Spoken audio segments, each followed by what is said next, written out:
तुम्ही पाहत आहात MCN न्यूज मराठी।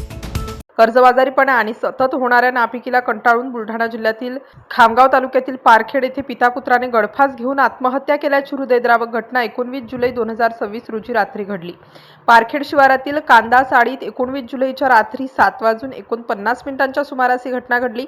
याबाबत फिर्यादी गोपाळ पंढरी गावंडे वय 60 वर्ष राहणार पारखेड यांनी दिलेल्या तोंडी रिपोर्टवरून खामगाव ग्रामीण पोलीस ठाण्यात नंबर 40/2026 कलम 194 BNS नुसार नोंद करण्यात आली आहे। यामध्ये संतोष हरिश्चंद्र गावंडे वय 55 वर्ष आणि अक्षय उर्फ विठ्ठल संतोष गावंडे वय 30 वर्ष दोघेही राहणार पारखेड असे आत्महत्या केलेल्या व्यक्तींची नावे आहेत। मृतक संतोष गावंडे आणि त्यांचा मुलगा अक्षय हे दोघेही शेती करत होते। सतत होणारी नापिकी आणि वाढलेल्या कर्जबाजारीपणामुळे ते मानसिक तणावात होते। या तणावातूनच 19 जुलैच्या रात्री दोघांनी पारखेड शिवारातील स्वतःच्या शेतातील कांदा साडीत जाऊन गळफास घेऊन आत्महत्या केल्याची माहिती पोलीस सूत्रांकडून प्राप्त झाली आहे। सदर घटनेची माहिती मिळताच पोलिसांनी तात्काळ घटनास्थळी धाव घेत घटनास्थळाचा पंचनामा करून मृतदेह उत्तरीय तपासणीसाठी पाठवण्यात आले। या प्रकरणाचा पुढील तपास पोलीस निरीक्षक यांच्या आदेशाने बीट अंमलदार हे करीत आहेत। MCN न्यूज मराठीकरिता शेख अजीज मोहम्मद, खामगाव ग्रामीण।